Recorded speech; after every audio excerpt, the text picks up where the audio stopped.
Hello everyone. Before we start, make sure to like and subscribe to the channel, and leave a comment with where you're from and what time you're watching.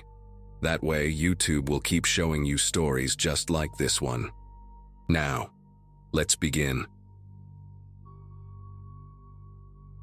My flight from Seattle had landed at JFK around noon that Saturday, and by the time I dropped my bags at the hostel in Brooklyn, I had maybe 5 hours of daylight left to explore. September in New York carried that perfect crispness in the air, the kind that makes everything feel cinematic and full of promise. I had saved for this trip since my sophomore year of college. Graduation money combined with 18 months of bartending shifts at a place back home that smelled permanently of stale beer and regret. 23 felt like the right age to finally see the city I had only known through movies and songs, and I wanted to squeeze every single moment out of those 4 days. My camera bag hung heavy across my chest, a Nikon my dad had passed down to me before he got sick, and I had promised myself I would fill every memory card with shots worth framing. Battery Park was my first stop because everyone online said the view of the Statue of Liberty from there was something you had to witness in person. The late afternoon light was painting everything gold when I finally made it there. Tourists clustered along the waterfront, street vendors selling pretzels and knockoff sunglasses, the whole scene buzzing with that particular New York energy I had dreamed about for years. I was adjusting my lens near the sea glass carousel when he walked up to me. This guy maybe in his late 30s with a Yankees cap pulled low and a messenger bag slung across his shoulder.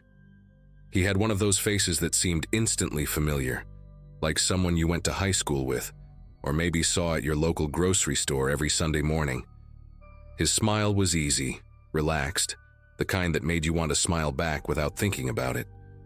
He asked if I was a photographer, nodding at my camera, and I told him I was just an amateur trying to capture something special.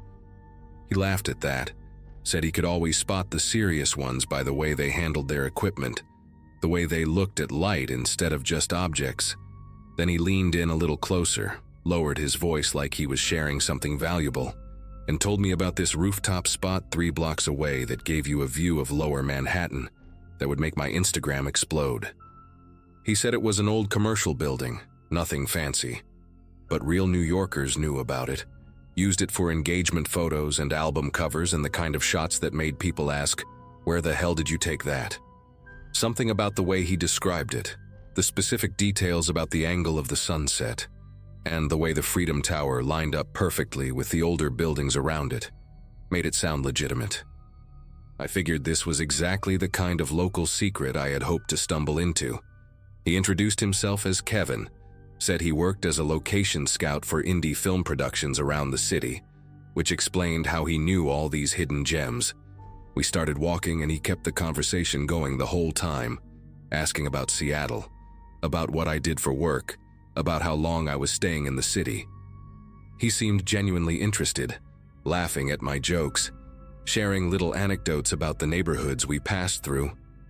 The streets got quieter as we moved away from the waterfront, the crowds thinning out until it was mostly just us and the occasional person walking their dog or hauling groceries up concrete steps. I noticed the buildings changing too, the shiny storefronts giving way to older structures with faded awnings and windows covered in dust. Kevin explained that this part of the financial district was mostly empty on weekends, all office workers gone home to Jersey or Long Island, which is why the rooftop stayed such a well-kept secret.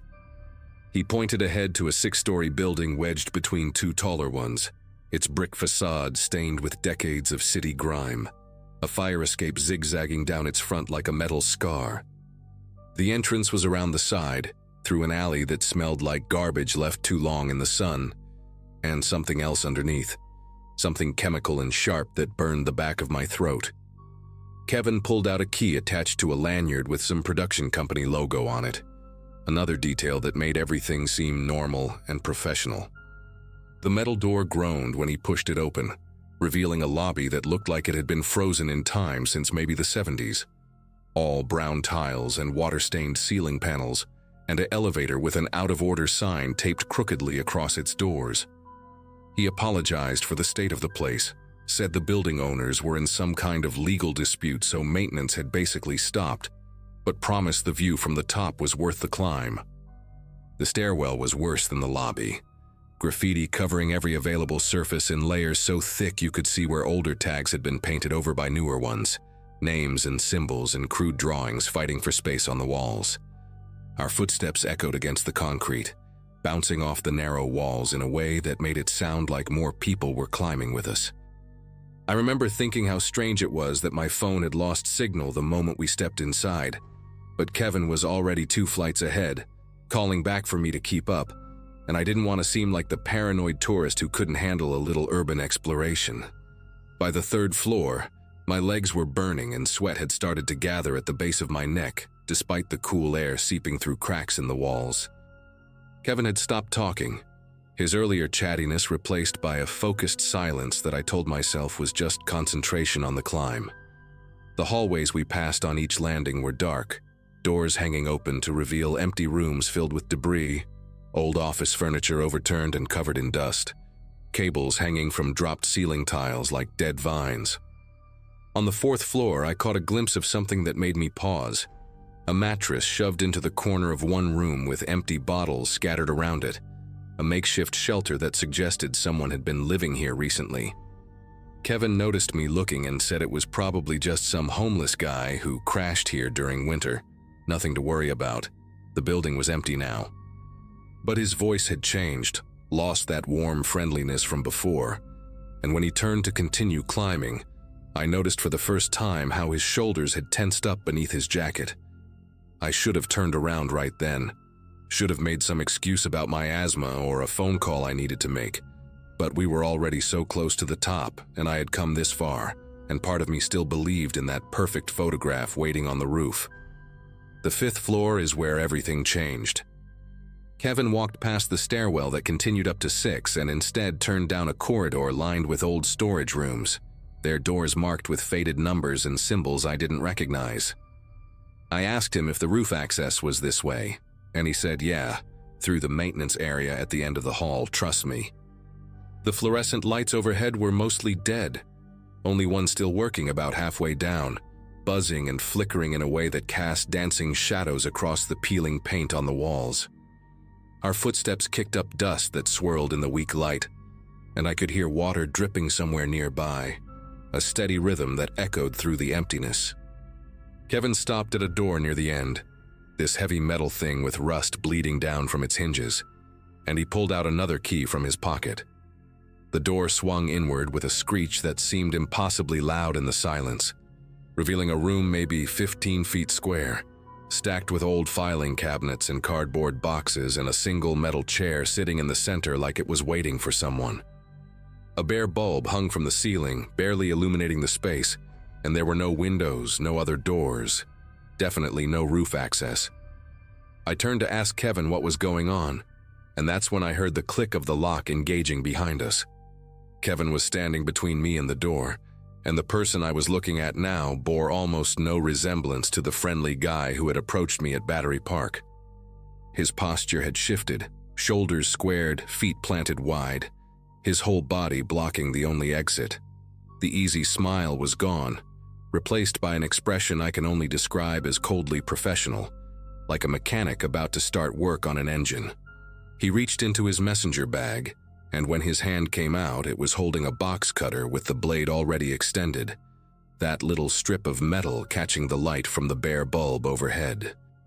He told me to stay calm, said this could go easy or hard depending on how I chose to handle it, and his voice was flat now, completely stripped of the warmth that had convinced me to follow him here. My heart was slamming against my ribs so hard I could feel it in my throat, and my mind was racing through every self-defense video I had ever half-watched on YouTube, every news story about tourists who ended up as statistics. He took a step closer and told me to put my backpack on the ground, slowly, no sudden movements. The blade of that box cutter looked impossibly sharp, the kind of tool designed to slice through packaging tape and cardboard but perfectly capable of opening up skin just as easily. I asked him what he wanted, even though I already knew, hoping that keeping him talking would buy me time to figure something out. He listed it off like a shopping list: backpack, wallet, camera, passport, phone, anything valuable in my pockets. And then he said something that made the full weight of the situation crash down on me. He said nobody checks these floors on weekends. The building security only does the lobby. And the cops don't respond to calls from this address anymore because there's been too many false alarms from the motion sensors going haywire. He said he could keep me in this room for hours and nobody would hear a thing. Nobody would come looking. Nobody would even know to start searching until I missed my flight back to Seattle. The way he said it, so matter of fact, made it clear this wasn't his first time doing this. I thought about my dad's camera hanging around my neck, the one thing I had left of him after the cancer took everything else, and something inside me cracked at the idea of handing it over to this person who had manipulated me with such practiced ease. But the box cutter was right there, maybe 4 feet away, and Kevin's eyes never left mine, tracking every tiny movement I made like a predator watching prey decide whether to run or freeze. I started taking off my backpack, moving slowly like he told me, my brain working overtime to find any advantage in this situation. The room was cramped and cluttered, filing cabinets pushed against the walls, cardboard boxes stacked in uneven towers, that single metal chair sitting between us like some kind of sick joke. Kevin gestured with the box cutter for me to toss the bag toward him, and I did, watching it land at his feet with a soft thud that seemed to echo in the confined space. He kicked it behind him without looking, keeping his eyes locked on me, and then pointed the blade at my chest and told me the camera was next. My fingers were trembling as I lifted the strap over my head, and I found myself talking without really planning to, telling him about my dad, about the cancer, about how this camera was the only thing I had left of him. I don't know why I thought appealing to his humanity would work. Maybe desperation makes you stupid, but something flickered across his face for just a second, this tiny crack in that cold, professional mask.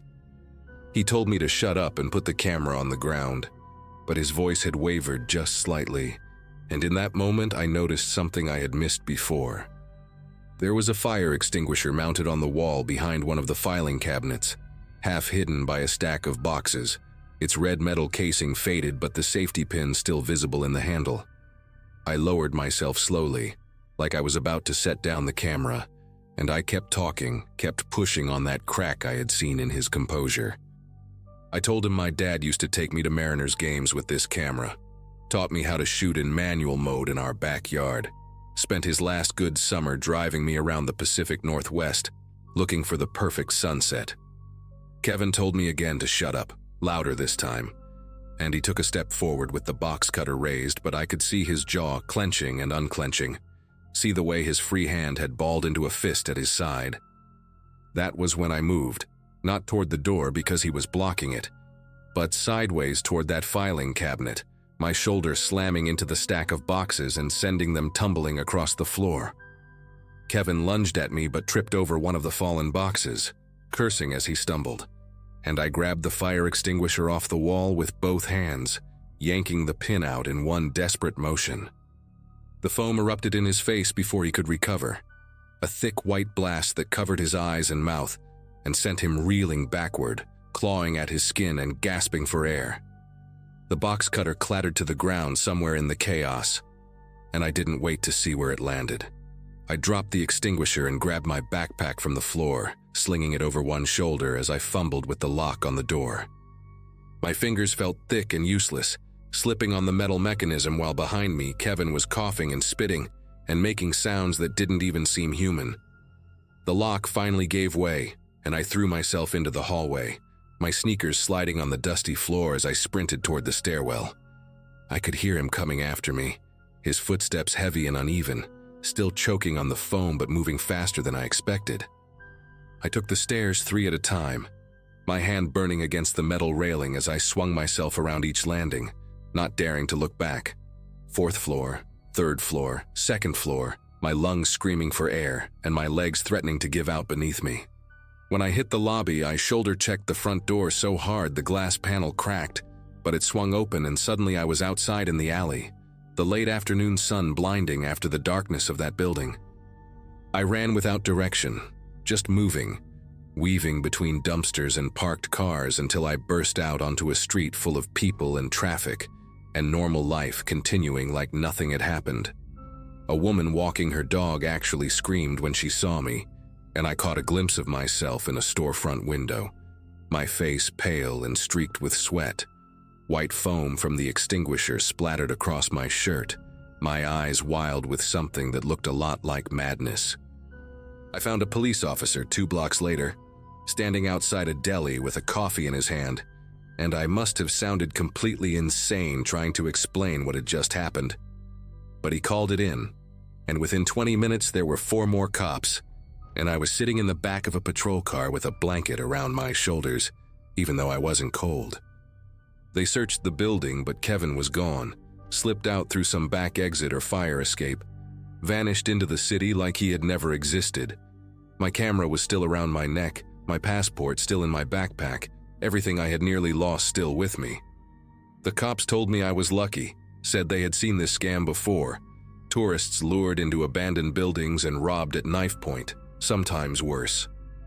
They said most victims just handed everything over because fighting back usually ended badly, and I should consider myself fortunate that my stupid, desperate move with the fire extinguisher had actually worked. I spent the rest of my trip in a daze, jumping at every stranger who made eye contact, unable to shake the memory of Kevin's flat voice telling me nobody would hear, nobody would come. I still have my dad's camera, still use it almost every day, but I have never gone back to New York. Some cities just hold too many ghosts, even the ones that are still breathing.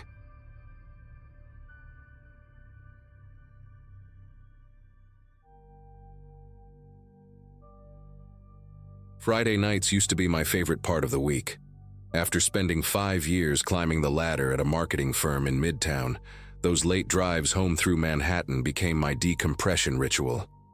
My name is Corinne, and in November of 2022, a few weeks before my class reunion from graduating high school in 2005, I experienced something that rewired the way I move through this city forever. I had just wrapped up a client dinner near Columbus Circle that ran way too long, and by 11:30, I was exhausted and ready to collapse into my apartment up in Washington Heights. The drive should have taken 20 minutes, maybe less with the streets clearing out. I remember the air that night being sharp and cold, the kind that makes your breath visible the second you step outside. My Subaru Outback had been running rough all week, making this rattling sound from somewhere under the hood, and I kept telling myself I would take it to the mechanic that weekend. I took my usual route north through Harlem, cruising up Adam Clayton Powell Jr. Boulevard, where the storefronts were already dark and the sidewalks mostly empty. A few people stood outside a bodega on 125th Street, but past that, the avenue stretched out quiet and wide like a runway. I had my windows up, heat blasting, some podcast playing low about true crime investigations, ironic considering what was about to happen. There was this particular intersection around 145th Street that I always dreaded, because the light took forever to change, and you could sit there for what felt like 2 full minutes, with absolutely nothing moving around you. That night, I pulled up to that exact red light at 11:47. I know the time because I glanced at the dashboard clock, wondering how much longer until I could finally be home. A delivery truck was parked on the right side of the street, one of those white box trucks with no company logo just sitting there with its hazard lights off. I did not think anything of it. People double park in Harlem all the time, trucks making late deliveries to restaurants, that sort of thing. I had no idea someone was standing behind it watching me approach. About 10 seconds into the red light, I noticed movement in my peripheral vision. A figure stepped out from behind the delivery truck, and at first I thought it was just a guy crossing the street or walking to his car. He was wearing a dark hoodie pulled tight around his face, baggy jeans and white sneakers that seemed too bright for the rest of him. What caught my attention was his pace. He was not walking with any kind of purpose or direction. He moved slow, almost lazy, like he was searching for something on the ground. His head was down, scanning the asphalt near the curb, and he drifted closer to my lane with each step. I told myself he probably dropped his phone or his keys, maybe looking for something he lost earlier. But there was this wrongness to the whole scene that I could not shake. This instinct screaming at me from somewhere deep in my chest. My foot hovered over the gas pedal even though the light was still solid red. I watched him through my side mirror, then turned my head slightly to track his movement. He was maybe 15 feet from my car now, still pretending to look for whatever imaginary thing he had supposedly lost. Then he looked up. Just for a second, a quick glance directly at my window before his eyes went back down to the pavement. That single look told me everything I needed to know. His face was young, maybe early 20s, with a patchy beard and these flat, empty eyes that held no emotion whatsoever. He was not searching for anything. He was hunting. I reached for the lock button on my door, that automatic reflex when you sense danger, but my locks were already engaged. Thank God I had that habit drilled into me from years of city driving. The man kept drifting closer in that same shuffling, aimless way, but now I could see his trajectory was calculated. He was positioning himself between my car and the delivery truck, shielding his body from any cars that might pass on the opposite side of the boulevard. My heart started pounding so hard I could hear it over the podcast still mumbling through my speakers. The light stayed red. I checked my mirrors frantically, hoping to see another car pulling up behind me, a police cruiser, anyone. The street was completely deserted. He reached my car in what felt like slow motion, though it could not have been more than 5 or 6 seconds. The man stopped right next to my driver's side door and crouched down, bringing his face level with my window. Up close, I could see details I wished I had never noticed. A small scar cutting through his left eyebrow, chapped lips, and a silver chain peeking out from under his hoodie. He looked at me the way someone looks at an object, not a person, just assessing value and calculating risk. His breath fogged up a small circle on my window glass. I gripped my steering wheel so tight my knuckles went white, my whole body rigid like I had been plugged into an electrical socket. He did not say anything at first. He just stared, letting the silence do its work, letting me understand exactly how vulnerable I was in that moment. Then his right hand moved to the bottom of his hoodie, and he lifted the fabric just a few inches, enough for me to see the black grip of a handgun tucked into his waistband.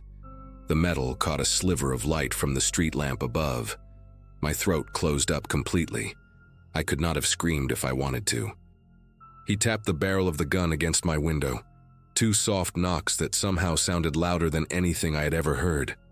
His other hand reached for my door handle and pulled. The mechanism clicked but held firm, and I watched his jaw tighten with irritation. He tapped the glass again, harder this time, and made a gesture with his chin toward the lock button. Unlock it. That was what he wanted. His eyes never left mine, and in them I saw nothing. No anger, no excitement, no hesitation. Just blank determination, like this was his job and I was just another task to complete. I thought about my phone sitting in my purse on the passenger seat, completely useless. I thought about my parents in Connecticut who had begged me for years to move somewhere safer.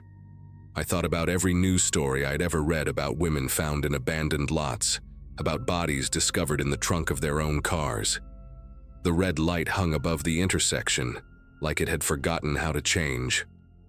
I had maybe 2 seconds to make a decision that would determine whether I lived or died. I slammed my foot on the gas so hard the tires screamed against the asphalt. The car lurched forward, and I heard a thud. His hand or maybe his body hitting the side panel as I tore away from him. I did not look back. I did not check my mirrors. I just drove, blowing through that red light at what must have been 50 miles per hour, my entire body shaking with adrenaline that felt like fire in my veins. Another intersection came up, red light, and I ran that one too. A taxi honked somewhere to my left, but I barely registered it.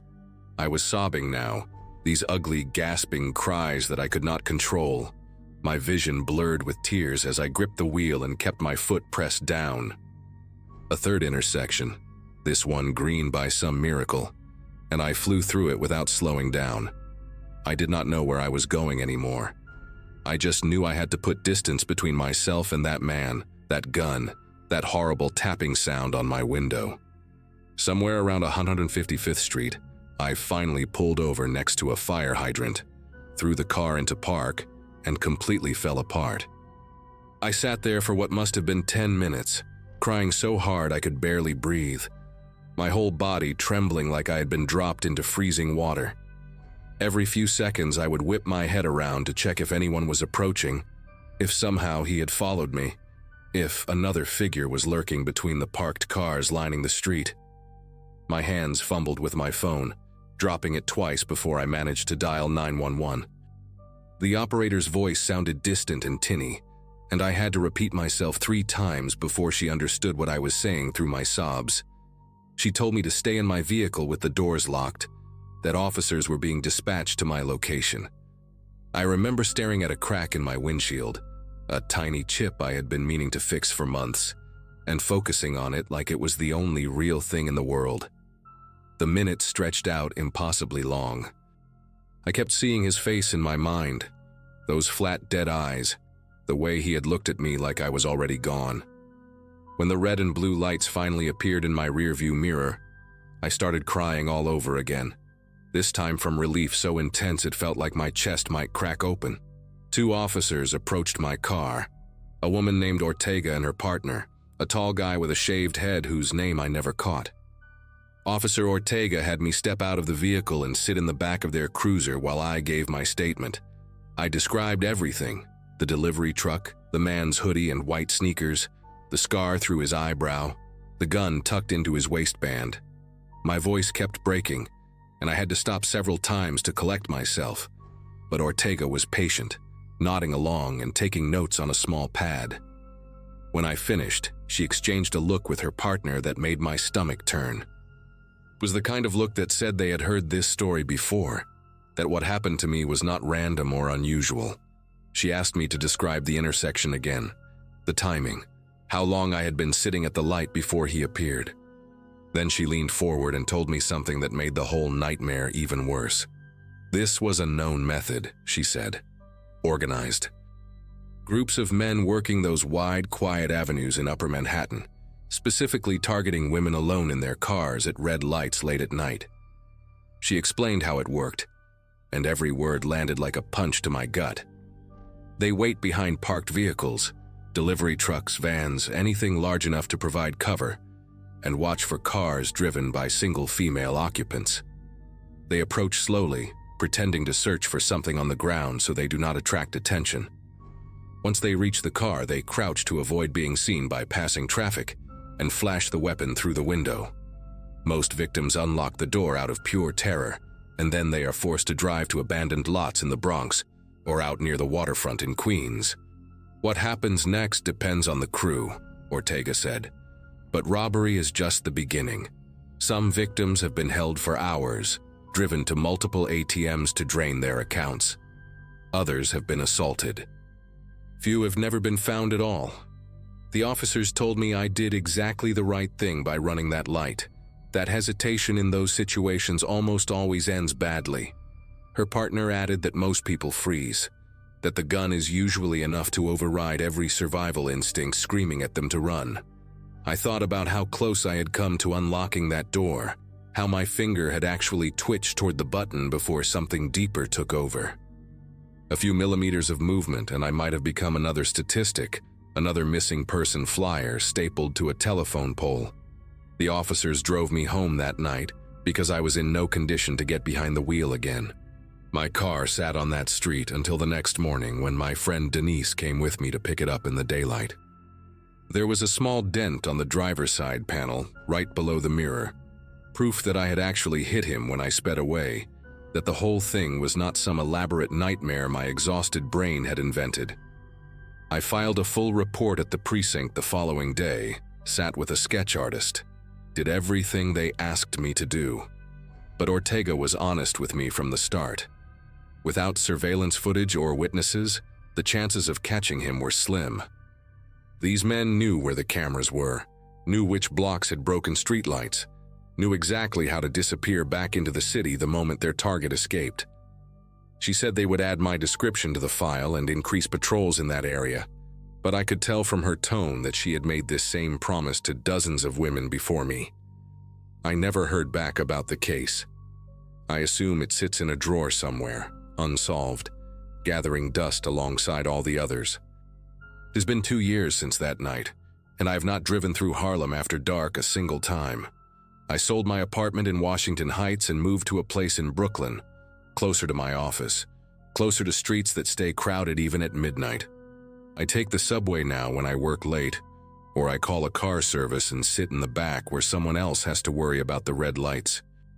My therapist says I've made real progress, that the nightmares have decreased, and my hypervigilance is getting better, but some things do not heal all the way. I still check my locks 3 times before I start driving. I still feel my pulse spike whenever I stop at an intersection after sunset. And sometimes on quiet nights when I am walking to my building, I catch myself scanning the shadows behind parked trucks, looking for a figure in a dark hoodie pretending to search for something on the ground. I know he is still out there, that man with the scar through his eyebrow and the dead eyes. Maybe he found another victim that same night. Maybe he is still working that same stretch of avenue, waiting behind that same delivery truck. I got away, but that does not mean it ended. Just means he moved on to the next red light, the next woman alone in her car, the next person who might not be lucky enough to keep their doors locked.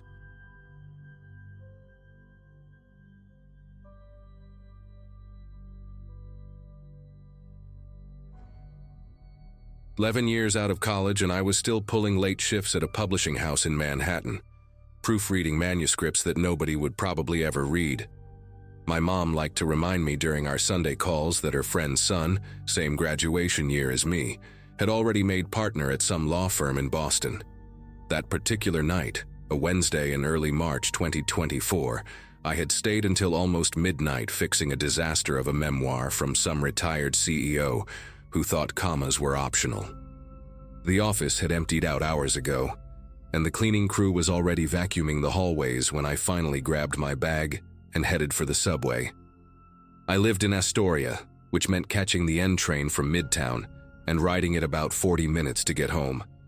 Usually I would scroll through my phone or read something on my Kindle, but that night I remember feeling completely drained, the kind of tired where your eyes burn and your thoughts move through mud. The platform at 49th Street was almost deserted when I got there. Just a couple of drunk guys in suits laughing too loud near the stairs, and an old woman clutching a grocery bag like someone might snatch it. When the train finally rolled in around 12:15, I walked toward the middle cars out of habit, looking through the windows for a seat where I could stretch out. Most of the cars had at least a few passengers scattered around, someone sleeping across 3 seats, a guy with headphones nodding to music, a woman typing furiously on a laptop.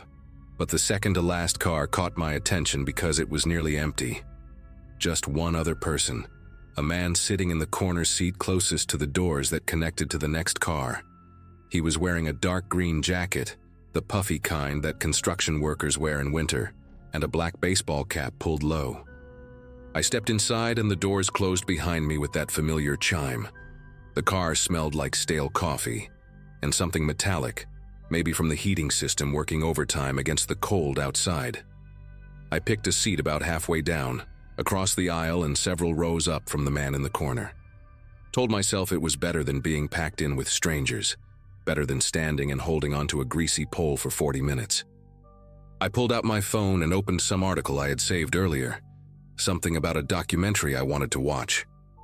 The train lurched forward and began its crawl through the tunnel, and I settled into that familiar rhythm of the tracks beneath us, the slight sway of the car, the fluorescent lights buzzing overhead. We stopped at Times Square and a couple of teenagers got on, laughing about something on one of their phones, but they walked through to the next car almost immediately. I glanced up just long enough to watch them go, then went back to my article. The man in the corner had not moved at all, not to check his phone, not to adjust his position, not even to look around when the kids passed through. He just sat there with his hands resting on his thighs, face angled slightly downward so the brim of his cap hid most of his features. I remember thinking it was a little strange, the way some people can sit so completely still, like they have turned off some internal motor that keeps the rest of us fidgeting and shifting. But I did not think much beyond that. People are weird on the subway. You learn to ignore a lot when you ride it every day for years. The train pulled out of Times Square and continued downtown, rattling through the darkness with that high-pitched whine the older cars make when they pick up speed. At Herald Square, the doors opened and I heard footsteps somewhere behind me. When I looked up, the man in the green jacket was walking toward the connecting door at the back of the car, the one that led to the last car in the train. He pushed through it and disappeared, letting the heavy door slam shut behind him. I felt a small wave of relief wash over me, the kind you do not even realize you are waiting for until it arrives. Now I had the whole car to myself. I stretched my legs out into the aisle and let my head fall back against the seat, closing my eyes for just a moment. The next few stops blurred together. 23rd Street, 14th Street, 8th Street. And I must have dozed off somewhere in there, because when I opened my eyes again, we were pulling into Canal Street, and my phone had slipped down between my leg and the seat. I fished it out and checked the time. Almost 12:45. A few more stops and I would be transferring to get home. That was when I heard the connecting door open again, the metallic screech of its hinges cutting through the quiet car. I turned my head and saw the green jacket first, then the black cap, then the slow, deliberate walk down the aisle toward me. The man had come back. He was not rushing, not looking around nervously like someone who had forgotten something in their seat. He moved with this calm purpose that made my chest tighten for reasons I could not quite name. There were dozens of empty seats in that car, rows and rows of orange plastic with nobody in them, and yet he walked past all of them. He stopped right in front of me and sat down in the seat directly across the aisle, maybe 3 feet away at most. Close enough that I could smell cigarette smoke trapped in the fabric of his jacket, close enough that I could see a small scar running through his left eyebrow. He did not look at me right away. He just settled into the seat and placed his hands on his knees the same way he had before, palms down, fingers slightly spread. I pulled my legs back from the aisle and sat up straighter, trying to convince myself this was nothing, just a strange guy who wanted to sit near the door for his stop. But my heart was beating faster now, and I could feel sweat starting to prick at the back of my neck despite the cold air blowing through the vents above us. The train left Canal Street and plunged into the tunnel that runs under the East River toward Brooklyn. This stretch always feels longer than it should, maybe 5 or 6 minutes of nothing but darkness outside the windows and the roar of the tracks echoing off the tunnel walls. I stared at my phone screen without really seeing it, hyper-aware of every small movement from the man across from me. He had lifted his head now and was watching me openly, not even pretending to look at something else. His eyes were pale, grayish blue, and there was something patient in them, something that reminded me of the way a cat watches a bird through a window. I wanted to say something, ask him what his problem was, tell him to back off, but my throat felt tight and the words would not come. Instead, I just sat there, gripping my phone like it was some kind of shield, watching him from the corner of my eye while the train screamed through the darkness. Nobody else in the car. Nobody coming through from the other cars. Just me and this stranger and the river somewhere above us, pressing down with all that black water. He moved his right hand then, slowly, like he wanted me to see exactly what he was doing. His fingers slid up toward the cuff of his jacket sleeve and dipped inside, and when they came back out, they were wrapped around a handle. The blade was maybe 4 inches long, the kind of utility knife you can buy at any hardware store, with a worn black grip and a tip that caught the fluorescent light as he angled it toward me. He did not point it at my face or wave it around like some movie villain. He just held it low, resting against his thigh, letting me understand what it was and what it meant.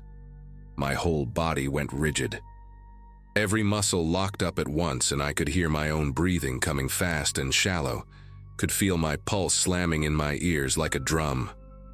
The man tilted his head slightly and spoke for the first time, his voice quiet and flat, barely louder than the noise of the train. He said 4 words that I will never forget as long as I live. He said, "Do not move yet." The word yet hung in the air between us, heavy with promise, and I understood with perfect clarity that this man had done this before. This was not random. This was not impulsive. He had picked this car, picked this moment, picked me. I tried to think through the panic, tried to remember all those articles I had read about what to do if you get mugged, but my mind was just static and noise. The train was still moving, still hurtling through that endless tunnel, and there was nowhere to go. I thought about screaming, but who would hear me? The next car might as well have been a mile away. I thought about running for the connecting door, but he was closer to it than I was, and he had a knife. And what if he was faster? The man seemed to read my thoughts because he smiled, just a small curl at the corner of his mouth, and shook his head slightly. "Cameras in this car have been busted for weeks," he said, still in that same flat tone. "Checked last night. Checked again tonight before you got on. Nobody is going to see anything." He said it like he was explaining directions to a tourist, patient and matter-of-fact.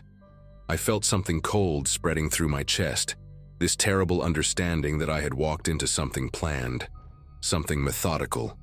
The train began to slow, and I could see lights appearing in the tunnel ahead, the glow of the next station pushing back against the darkness. For a split second, I thought this was my chance. The doors would open, people might get on. I could yell for help or just bolt onto the platform and run. But as the train pulled into the station, I saw through the window that the platform was almost empty. One woman far down at the other end, walking toward the exit stairs with her back to us. A man in an MTA vest leaning against a pillar looking at his phone, too far away to notice anything happening in this car. The stranger stood up before the train had even fully stopped, moving to position himself between me and the doors. He did it casually, like he was just getting ready to exit. But his body blocked the entire path. The knife had disappeared back into his sleeve, but I knew it was still there.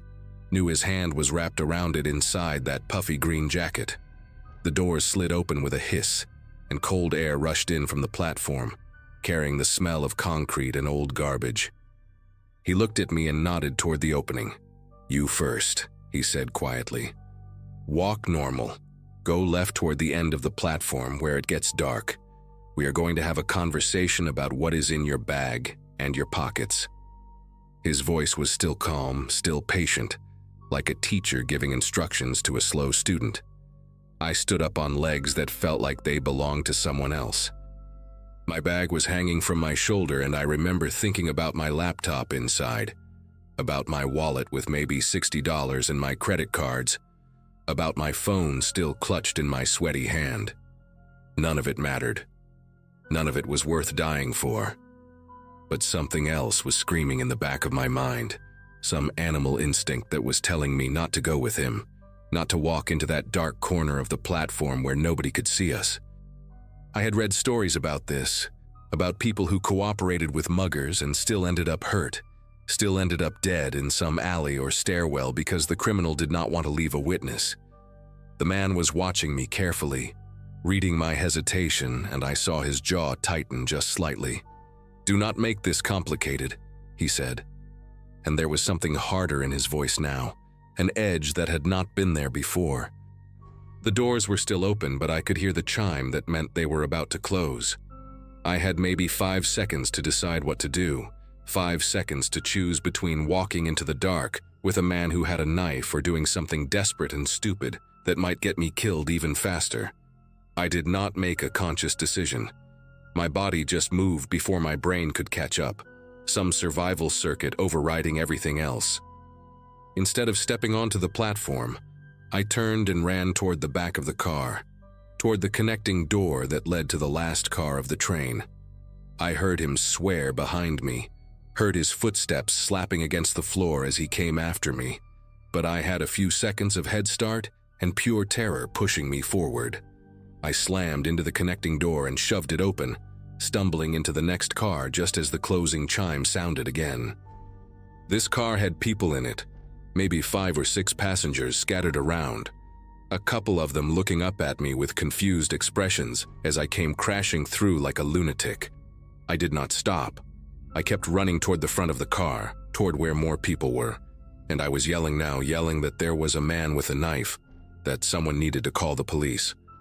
Behind me, I heard the connecting door bang open and then immediately slam shut again.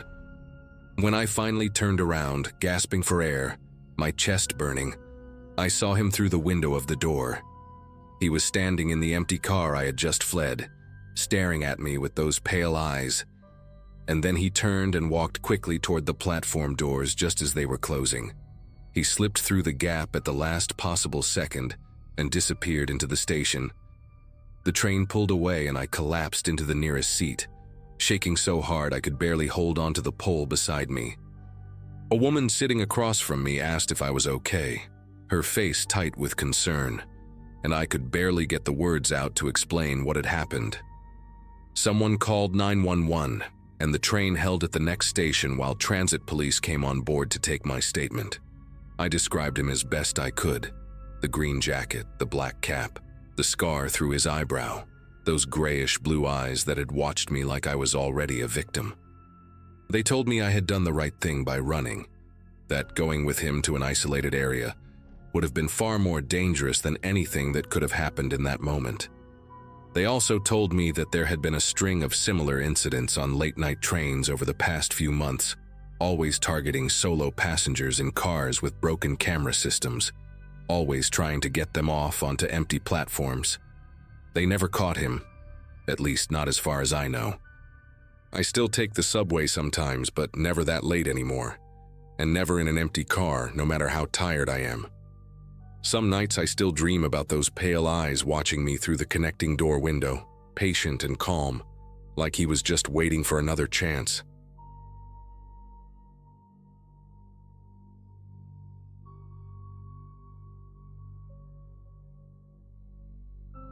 LaGuardia Airport has this strange energy late at night, like the whole building is holding its breath between the last wave of arrivals and the cleaning crews taking over. I walked through Terminal B around 9:45 on a Wednesday in late October 2023, dragging my carry-on behind me and feeling every single one of the 4 days I had just spent in Chicago for corporate training. At 26, working my second year as a financial analyst at a midtown firm, I thought I had built up decent stamina for the grind. But something about fluorescent conference rooms and bad hotel coffee had completely wrecked me this time. The terminal was nearly empty, just a few scattered travelers and that distant hum of floor polishers echoing off the high ceilings. I had packed light on purpose, one bag and my laptop case, because waiting at baggage claim after a long trip felt like cruel and unusual punishment. All I wanted was to get back to my apartment in Astoria, maybe 20 minutes away without traffic, where my cat was probably shredding my couch cushions out of spite, and leftover pad thai was calling my name from the fridge. I pulled up the Uber app while walking toward the pickup zone, my fingers moving through the familiar routine without much thought.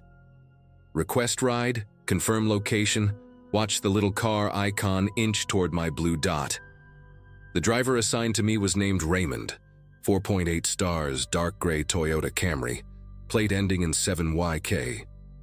I did what I always do, screenshot the details and texted them to my younger sister Brianna, a habit our mom had drilled into us after years of watching true crime shows together. The car appeared within 3 minutes, and I checked the plate twice before climbing into the back seat on the passenger side, positioning myself behind the empty front seat rather than directly behind the driver. Raymond looked unremarkable, somewhere in his mid-40s, thinning hair, wearing a plain navy polo that could have come from any big box store. He said my name and destination in a flat voice without turning around, which suited me fine. After the week I had endured, small talk sounded exhausting. I buckled in, connected my phone to my portable charger, and watched the airport lights fade in the side mirror as we merged onto the Grand Central Parkway heading toward Astoria. For the first 10 minutes, everything felt completely normal.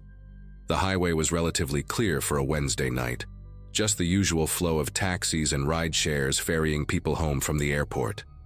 Raymond drove smoothly, staying in the middle lane, not speeding or making any sudden moves. I scrolled through my emails without really reading them, half listening to the low murmur of talk radio coming from the front speakers, some late-night program discussing local politics that I could not have cared less about. The GPS on the app showed our little car icon moving steadily along the expected route, the estimated arrival time ticking down from 18 minutes to 15 to 12. I remember thinking I might actually make it home before 11, which felt like a small victory after the chaos of the past few days. My eyelids were getting heavy, that specific kind of travel exhaustion where your body knows it is almost safe and starts shutting down prematurely. Then Raymond signaled right and began moving toward an exit I did not recognize. I glanced up from my phone, watching the highway signs pass, and realized we were nowhere near the Astoria Boulevard exit I usually took. When I checked the app, the route had changed, the blue line now snaking through unfamiliar streets instead of the straightforward path I knew by heart. Raymond must have noticed me shifting in my seat because he spoke for the first time since we left the airport, his voice flat and matter-of-fact. "Expressway exit up ahead is closed," he said, eyes fixed on the road. "Construction or something. Gotta go around through the side streets, add maybe 5 minutes." It sounded reasonable enough. Roadwork in Queens was as constant as pigeons and overpriced coffee. I settled back and typed a quick message to Brianna. "Driver taking detour, says exit closed." Then watched the neighborhood outside my window transform from familiar commercial strips into something else entirely. The streetlights grew sparse. The buildings changed from apartment complexes and bodegas to long stretches of chain-link fence and dark industrial lots. We turned left, then right, then left again through a maze of streets I had never seen before in my 3 years of living in Queens. The names on the signs meant nothing to me. Rust Street, Varick Avenue, some numbered road that dead-ended into a wall of corrugated metal. Warehouses lined both sides now. Massive windowless structures with loading docks sealed by rusted roll-down gates. Not a single person on the sidewalks. Not a single car parked along the curb. The GPS on my phone showed our location as somewhere near Maspeth, an area I only knew by name from delivery tracking numbers. I typed another message to Brianna. "This feels weird, going through industrial area," but noticed the signal bar on my phone had dropped to a single dot. The message sat there with a spinning wheel, refusing to send. My chest tightened. I tried to keep my breathing steady, telling myself this was probably nothing, just an annoying detour through an ugly part of town. But my body was already shifting into a different mode, that ancient instinct waking up and flooding my system with something cold and electric. I decided to test the window. Casually, like I was just warm and wanted some air, I reached for the button on the door panel and pressed down. Nothing happened. I pressed again, holding it longer this time, but the glass did not move a single millimeter. The child lock indicator was not lit up, which meant the control had been disabled from the front. Raymond had full command of the windows and probably the doors too. I felt my pulse hammering in my throat as I glanced toward the front seat. Raymond was leaning forward now, his posture completely different from the relaxed slouch he had maintained on the highway. His eyes kept flicking to the side mirrors, then to the rear view, then back to the mirrors again, like he was watching for something behind us or waiting for something to appear. The car slowed as we approached a particularly large warehouse with a faded sign I could not read in the darkness. A loading dock jutted out from the building, its metal platform empty and streaked with rust. Raymond pulled the Camry to the side of the road and stopped, engine still running, headlights illuminating a dumpster overflowing with wooden pallets and plastic wrap. Every cell in my body screamed at me to do something, but I forced myself to stay still and think. Panicking would not help. Screaming would not help. We were in the middle of nowhere, surrounded by empty buildings and silence so thick I could hear the engine ticking. Raymond had not said a word since his explanation about the closed exit, and now he sat motionless, hands still on the wheel, staring at the side mirror like a man waiting for a bus. I watched his reflection in the rear view and noticed his jaw was clenched tight, a vein visible on his temple even in the dim glow of the dashboard lights. He checked his phone, a quick glance down at the screen, then back to the mirror. I understood then with horrible clarity that he was not lost. He was not confused. He was waiting for someone, and that someone was supposed to meet us here, at this specific loading dock, on this dead-end street where no one would hear anything. My mind raced through options. The doors were almost certainly locked. The windows would not budge. I could try to climb into the front seat and fight him, but he was bigger than me and I had no weapon. I could scream, but there was no one around to hear. Then I remembered the emergency feature in the Uber app. I had never used it before, never even tested it, but I knew it existed somewhere in the menu. A panic button that would alert authorities and share your location. Moving as slowly as I could manage, I tilted my phone screen away from any possible reflection and opened the app. My hands were trembling so badly that I almost dropped the device twice. The safety icon was in the bottom corner, a small shield symbol I had scrolled past 100 times without really seeing it. I tapped it, then tapped emergency help, then selected the option to contact 911. The app asked if I wanted to share my trip details with emergency services. I pressed yes. And then, I had not expected this, had not known the app would do this. My phone spoke out loud in a clear, robotic female voice. Emergency assistance has been contacted. Your location and trip details are being shared with local authorities. The words filled the silent car like a gunshot.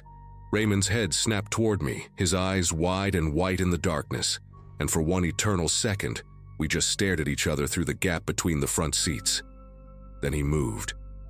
His hand shot to the gear shift and slammed the car into drive, tires squealing against the pavement as we lurched forward. I was thrown back against the seat, my phone flying from my grip and landing somewhere on the floor near my feet.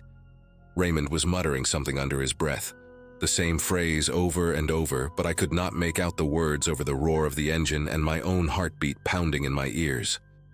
He took a hard left, then another, then sped down a straightaway so fast that the streetlights blurred into orange streaks outside my window. I braced myself against the door, certain we were going to crash, certain this was how it ended. But then he slammed the brakes so hard that my seatbelt locked and cut into my collarbone. We had stopped on a residential street, modest two-story houses with chain-link fences and small yards, a few porch lights glowing in the distance. Without a word, Raymond reached down to his door panel and I heard the click of the locks disengaging. He did not turn around, did not look at me, just sat there gripping the steering wheel with both hands, knuckles pale against the fake leather. I grabbed my carry-on from the seat beside me, scooped my phone off the floor, and scrambled out of that car so fast I nearly fell onto the sidewalk. The door had barely closed behind me before Raymond accelerated away, the Camry's taillights disappearing around a corner within seconds. I stood there on that empty street, shaking from head to toe, trying to remember how to breathe. The houses around me were dark except for a few scattered windows. I had no idea where I was. Somewhere in Queens, obviously, but the street signs meant nothing to me. My phone showed 2 bars of signal now, and the Uber app displayed a message saying my trip had been canceled by the driver. I called 911 immediately, my voice cracking as I tried to explain what had just happened. The dispatcher asked for my location, and I had to walk to the nearest intersection to read the cross streets. 63rd Drive and Alderton Street. Somewhere in a neighborhood I later learned was called Rego Park. She told me to stay on the line, stay in a lit area, and that officers were being dispatched to my location. A patrol car arrived within 8 minutes, and I have never been so relieved to see flashing lights in my life. 2 officers, a woman named Hargrove and her partner, whose name I cannot remember, listened to my story while I sat in the back of their cruiser with a blanket someone had given me. I showed them the screenshots I had sent Brianna. Raymond's name, his photo, the plate number, the car model. Officer Hargrove's expression changed when I mentioned the warehouse area near Maspeth, her eyes meeting her partner's in a way that made my stomach clench. She asked me to describe the exact route as best I could remember, the street names I had seen, the specific loading dock where we had stopped. I told her everything, including the detail about Raymond checking his mirrors like he was waiting for someone. She nodded slowly, wrote something in her notebook, and then said something that made the hair on my arms stand up. "You're not the first person to report something like this." She explained that, over the past 3 months, at least 4 other women had filed complaints about rideshare drivers taking unexpected detours through that same industrial corridor near Maspeth. All of them had been picked up from LaGuardia or JFK late at night. All of them described being taken through a maze of empty warehouse streets. All of them reported that the drivers had disabled the window controls. The difference, Hargrove told me, was that I was the only one who had triggered the emergency alert. The other women had either talked their way out, pretended to be on the phone with someone, or simply gotten lucky when the driver changed his mind for reasons they never understood. One woman had been dropped off miles from her destination and told to find another ride. Another had noticed a second car following them before the driver suddenly returned to the main road. The police were investigating whether these incidents were connected, whether there was a coordinated operation using the rideshare platform to identify and isolate potential victims. They could not tell me more than that, could not say what exactly was supposed to happen at that loading dock, but the implication was clear enough. I gave a formal statement at the precinct that night, signed papers, answered the same questions from 3 different detectives. Brianna picked me up around 2 in the morning and drove me back to my apartment, where I deadbolted every lock and pushed my couch against the front door before I could even think about sleeping. In the weeks that followed, I learned that Raymond's Uber account had been deactivated and his profile removed from the platform, but the police never told me if they actually found him. I still take ride shares sometimes. I live in New York, it is nearly impossible not to. But I always sit in the back left seat now.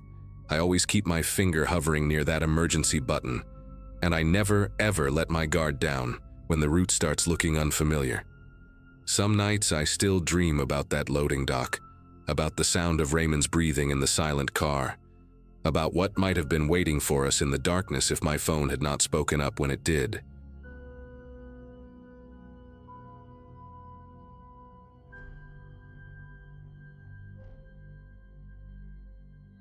My roommate Chloe always joked that I would marry my job before I ever married a man. In March of 2022, she was probably right. I had just turned 26, celebrated with a small birthday dinner at a Thai place near Midtown, and gone right back to working late shifts at the law firm where I was an administrative assistant. The partners there had a habit of staying until 9 or 10 at night, which meant I stayed too, organizing files, preparing documents, doing whatever needed to be done before trial dates. That particular Monday, I did not leave the office until almost 11.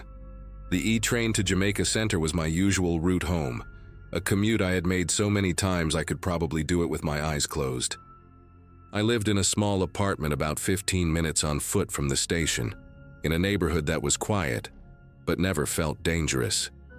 Queens had been my home since graduating college, and I thought I knew its rhythms, its patterns, the way it breathed at different hours of the night. The train car was nearly empty when we pulled into Jamaica Center just after midnight. I checked my phone, 12:07, a text from Chloe asking if I wanted leftover pasta, and stood up as the doors slid open. The platform had that hollow quality that subway stations get when the crowds disappear. All fluorescent lights and echoing tile and the distant hum of ventilation systems. I walked toward the staircase at the far end, the only exit on that side of the platform. The escalator next to it had been out of service for what seemed like forever, a faded sign taped across the bottom step that nobody bothered to replace. So it was the stairs, a long climb up toward Archer Avenue, toward fresh air and the street and the walk home I had done hundreds of times before. I put one foot on the first step, my bag over my shoulder, my keys already in my hand the way my mother taught me when I first moved to the city.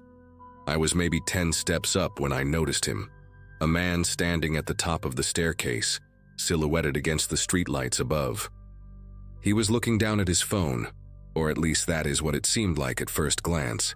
He wore a dark hoodie, jeans, white sneakers that caught the light. I did not think much of it. People wait at the top of subway stairs all the time, checking directions, texting someone, killing a few seconds before heading down to catch a train. But something about the way he stood made me slow my pace just slightly. He was not moving, not scrolling, just holding the phone in front of his face like a prop, like something to do with his hands. I told myself I was being paranoid, that working late and being tired was making me see threats where there were none. I kept climbing, but I noticed my grip tighten around my keys, the metal edges pressing into my palm. When I slowed down, he slowed down too. That was the moment my brain started sending signals that my body had already received. He shifted his weight from one foot to the other, adjusted his position just enough to stay centered at the top of the stairs.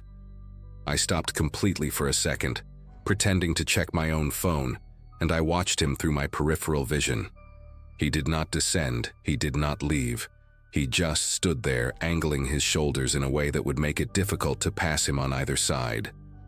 The staircase was wide enough for maybe 3 people across, but he had positioned himself right in the middle, blocking the path to the street. My heart started beating faster, a dull thud in my ears that mixed with the silence of the empty station below me. I thought about turning around, going back down to the platform, but when I glanced behind me, I saw why that was no longer an option. Another man was climbing the stairs behind me. He had not been on the platform when I started walking. I would have noticed, I would have heard his footsteps.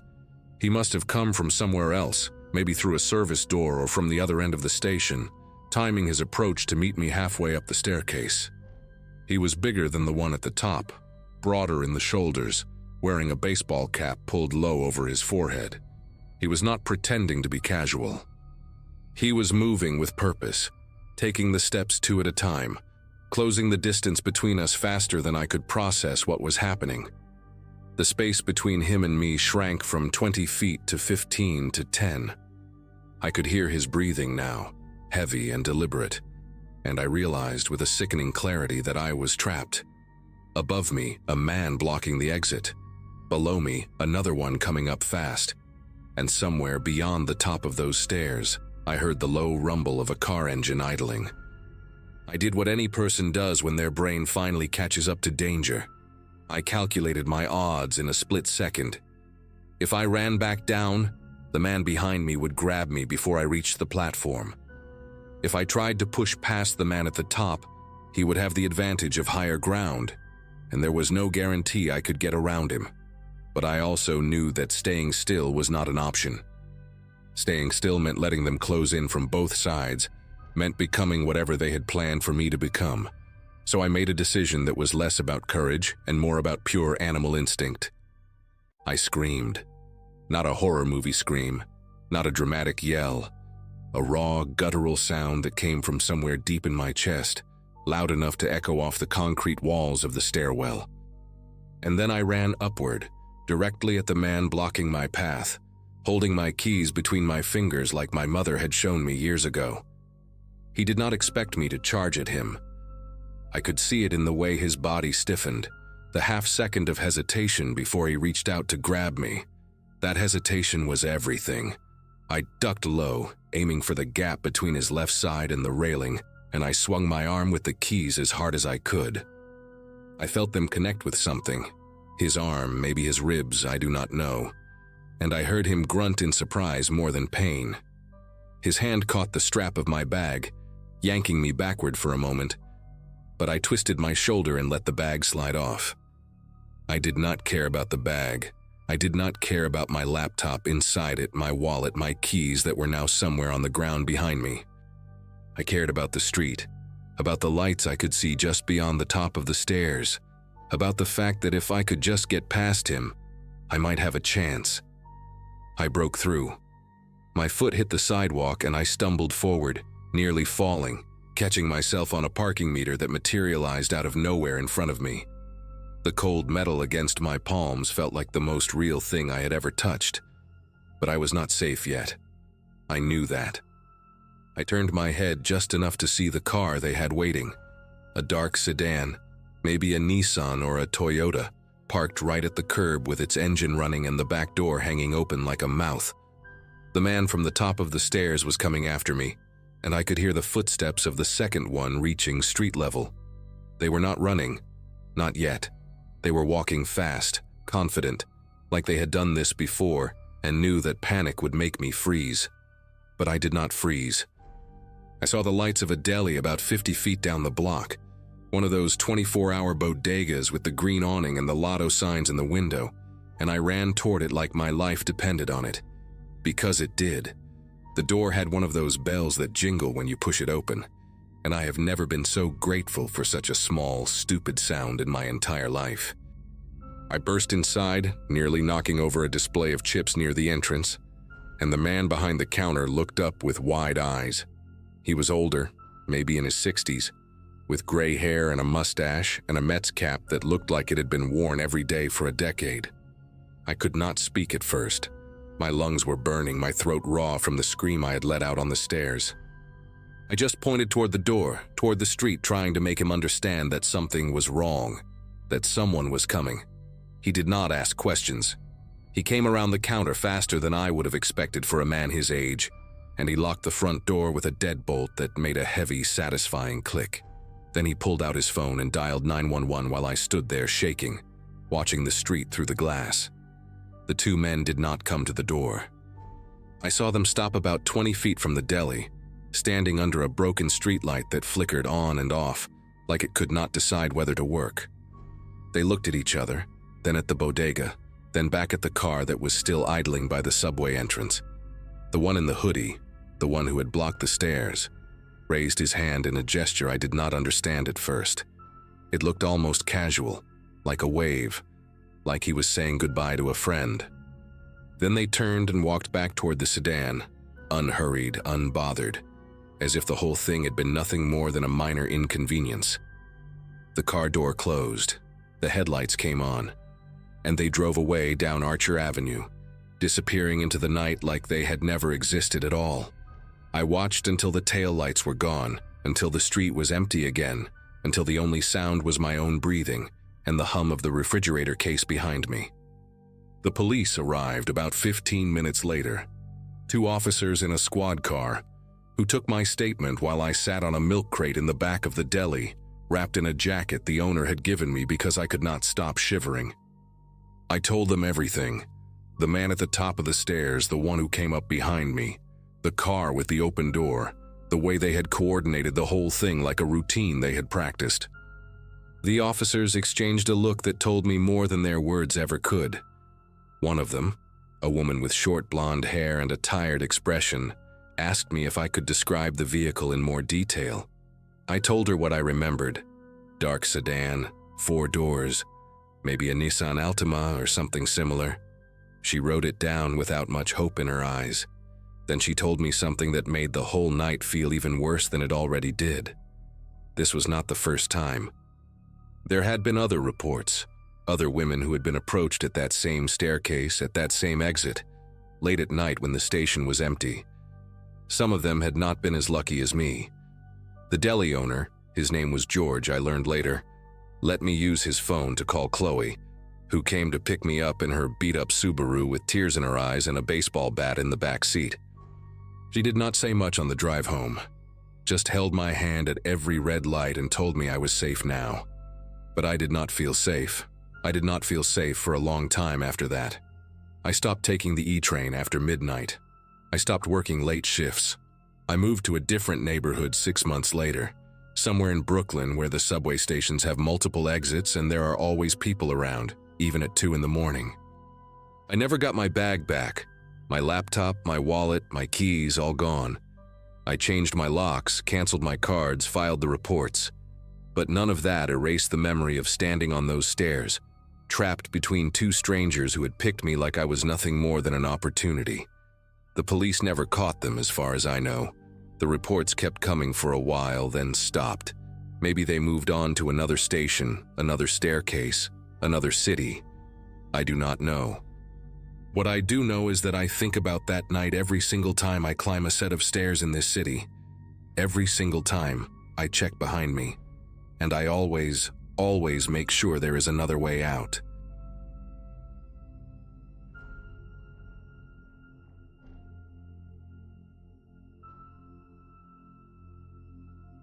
Anyone who lives in New York long enough develops a false sense of ownership over certain places. For me, it was Central Park. Specifically that stretch near the Ramble where the trees get thick and the city noise fades into something almost rural. My sister graduated from nursing school in 2014, which puts into perspective how long I had been walking those paths, camera in hand, chasing the perfect shot of the skyline bleeding orange and pink behind the tree line. Photography was my escape from the grind of working as a paralegal at a midtown firm. spending my days buried in documents that meant nothing to me. That Wednesday in early October, the air had that crisp bite to it, the kind that makes you feel alive and grateful to be outside. I left the office around 5:30, earlier than usual because my boss was out sick, and I figured I had maybe an hour of good light left. The plan was simple. Walk through the ramble, find my usual spot near the lake, snap a few frames, and head home to my apartment in Washington Heights before dark. I entered the park from the west side, cutting through the naturalist's walk with my Nikon hanging around my neck. The light was already shifting into that golden hour sweetness, painting everything in warm amber tones that photographers chase like addicts. There were still plenty of people around, joggers, dog walkers, a group of teenagers sprawled on the grass scrolling through their phones. Nothing unusual, nothing alarming. I passed an older man feeding pigeons from a paper bag, and we exchanged that brief nod strangers give each other when they share the same peaceful corner of a chaotic city. As I moved deeper toward the ramble, the crowds thinned out the way they always do. The paths got narrower, the vegetation denser, and the sounds of traffic became a distant hum rather than a constant roar. I remember thinking how lucky I was to have this little pocket of wilderness right here in Manhattan, how it almost felt like cheating to access this kind of solitude without leaving the city.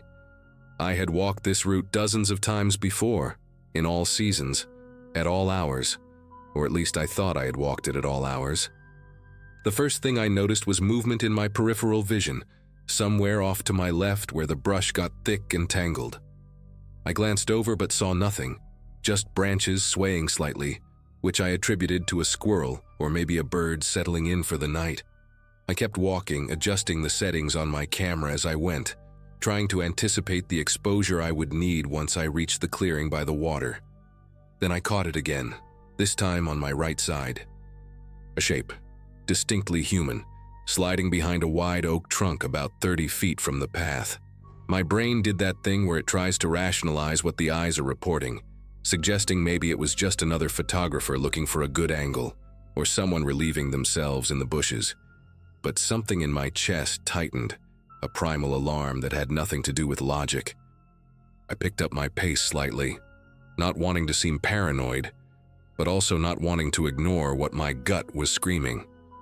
The path curved ahead, and I told myself that once I rounded that bend, I would be closer to the lake where there would certainly be other people enjoying the sunset. When I made it around the curve, I stopped pretending everything was normal. There were 3 of them now, 3 distinct silhouettes positioned in a loose triangle formation, 2 behind me and 1 ahead, all of them partially obscured by trees but clearly tracking my movement. Every time I took a step, they took a step. When I paused, they paused. It was coordinated in a way that made my throat go dry because coordination meant planning, and planning meant intent. The one ahead of me was the largest, a broad-shouldered figure wearing a dark hoodie pulled up despite the mild temperature. I could not make out his face in the fading light, just the shape of him blocking the path like a toll collector waiting for payment. My mind raced through options.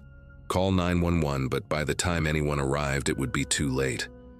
Scream for help, but the nearest visible person was probably a quarter mile behind me. Run, but run where?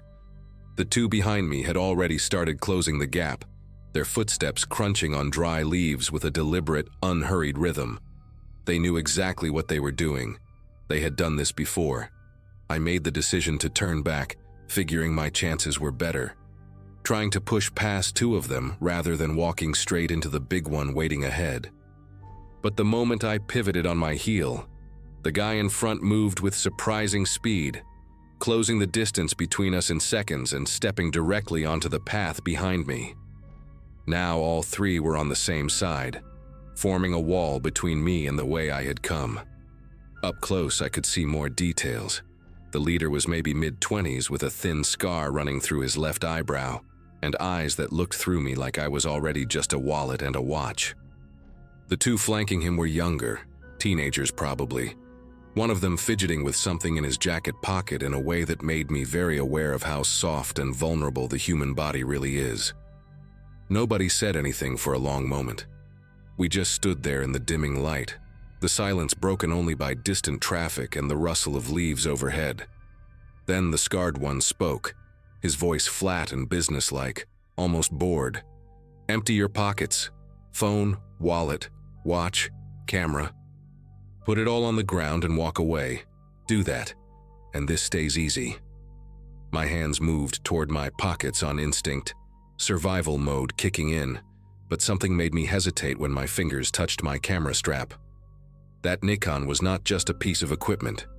I had saved for 2 years to buy it, skipping lunches and picking up freelance gigs on weekends, and it held 3 months of work that I had not backed up yet. A stupid thing to care about when 3 strangers are circling you in a darkening park, but the brain does not always prioritize correctly under pressure. I pulled out my wallet and tossed it on the ground, hoping that would be enough. "Take it," I said, hearing the tremor in my own voice. "There is about $60 in there. Take the cards too. I will not cancel them for an hour. Just let me keep the camera." The scarred one did not even look at the wallet on the ground. He kept his eyes locked on mine, and I watched his expression shift from boredom to something harder, something that enjoyed being challenged. "That was not a negotiation," he said. One of the younger ones moved behind me, and before I could react, I felt a hard shove between my shoulder blades that sent me stumbling forward onto my knees, gravel biting into my palms as I caught myself. The camera swung forward and hit the ground with a sickening crack, and I heard one of them laugh, a short, ugly sound that had no humor in it. Before I could get up, hands grabbed the back of my jacket collar and started dragging me off the path, toward the denser tree line where the shadows had already pooled into something close to night. My heels scraped against the dirt as I tried to find traction, tried to plant my feet and resist. But whoever had me was strong and determined. "No one walks back here after sundown," the scarred one said from somewhere behind me, his voice carrying that same flat tone like he was reciting a fact rather than making a threat. You should have known that. I understood then what was happening. They were not just robbing me, they were relocating me to somewhere more private, somewhere the transaction could take longer, somewhere screaming would not matter. The realization hit me like ice water, and I started thrashing harder, grabbing at roots and branches, anything to slow our progress into those woods. My mind kept flashing to news stories I had skimmed past without really reading. Stories about bodies found in parks, about joggers discovering things they wished they had not discovered. I managed to hook my arm around a small tree trunk, stopping our movement for a few seconds while I screamed for help at the top of my lungs.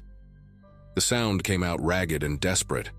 Not the commanding shout I had imagined, but a raw animal noise that barely felt like it came from me.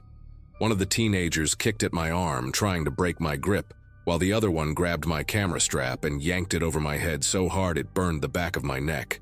"Shut up," the scarred one hissed, and for the first time I heard something other than boredom in his voice. Urgency, maybe even nervousness.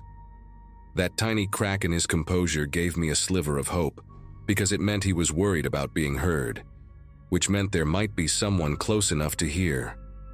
I screamed again, louder this time, putting everything I had into it, and I felt the grip on my collar loosen slightly. The 3 of them exchanged quick glances, some silent communication passing between them, and I could tell they were recalculating, weighing risk against reward. For a moment, everything hung suspended. Me on the ground clutching that tree, them standing over me breathing hard, the darkness pressing in from all sides like it was waiting to see what would happen next. Then I heard it. Footsteps, rapid and rhythmic, the unmistakable cadence of someone running. The sound was coming from the direction of the main path, getting louder with each second, and I have never in my life been so grateful for the existence of joggers who refuse to quit before sunset. The scarred one heard it too, and his head snapped toward the sound like a deer catching a scent. He muttered something I could not make out, and suddenly the hands released my collar, and the weight pressing down on me lifted. I did not see them go. I was too busy gasping for air and trying to untangle myself from the roots I had been gripping. But I heard the rustle of brush and the snap of branches as they melted back into the woods with the same eerie coordination they had shown when surrounding me. By the time the jogger rounded the bend, a woman in her 40s with a reflective vest and earbuds dangling around her neck, I was sitting upright against the tree trunk, covered in dirt and leaves, my wallet still lying on the path a few feet away. She slowed down when she saw me, confusion crossing her face, and asked if I was okay.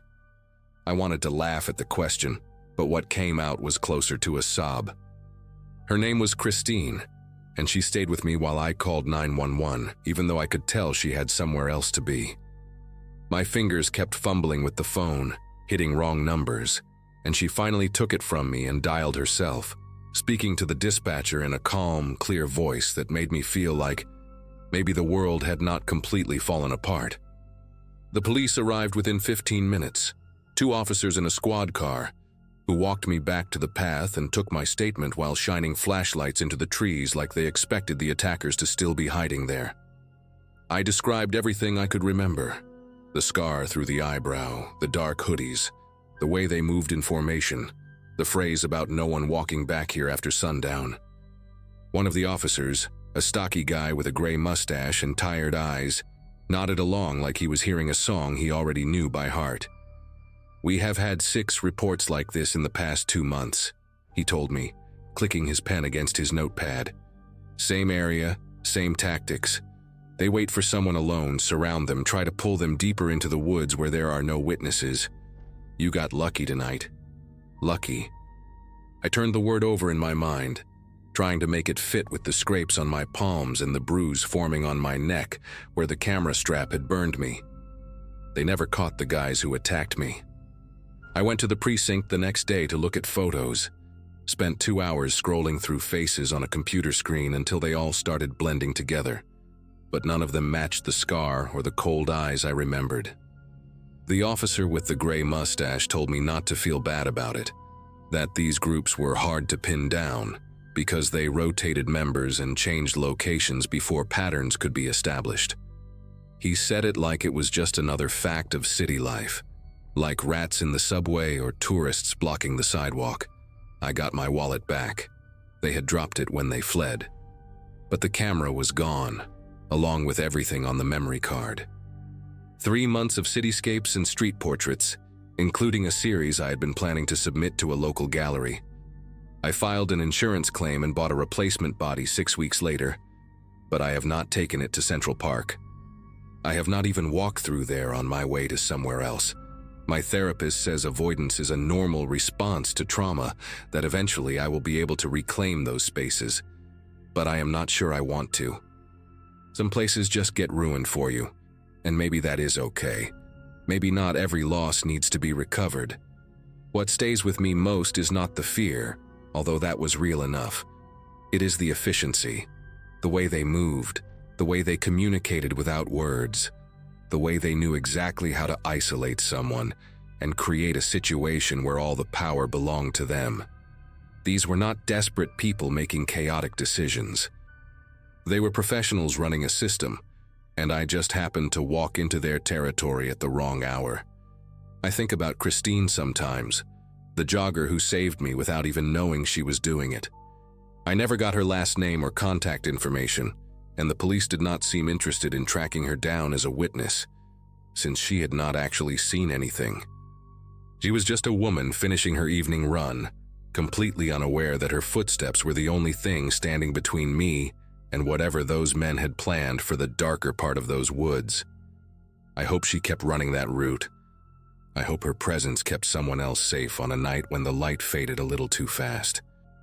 And I hope, wherever those 3 are now, that they picked the wrong target eventually. Someone who fought back harder, or someone whose scream brought more than just a single jogger around that bend. Because I know they did not stop. People like that never stop until something stops them.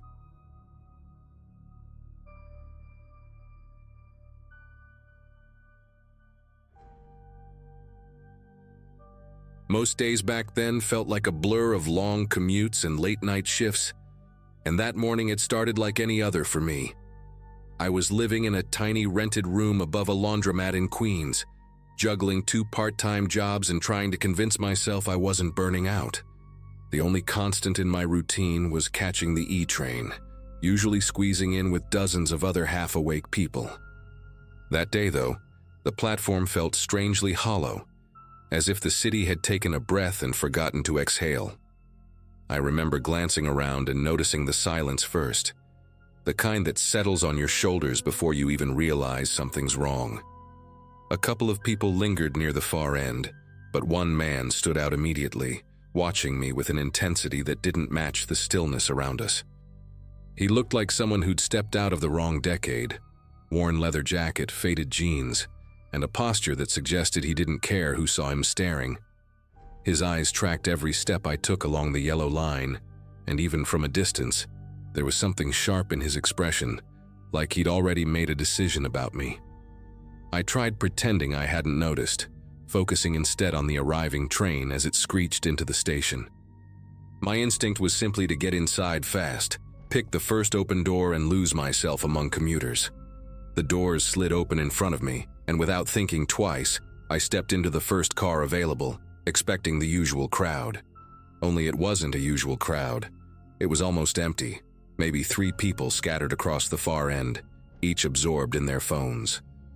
The fluorescent lights overhead flickered with that tired buzz that always made me uneasy, and the stale smell of metal and old air trapped itself in my throat.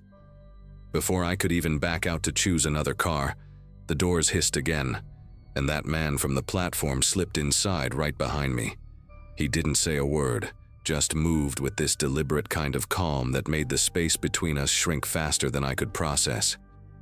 When the train lurched forward, he settled near the door, leaning just enough to rest his hand on the release lever in a way that felt intentional.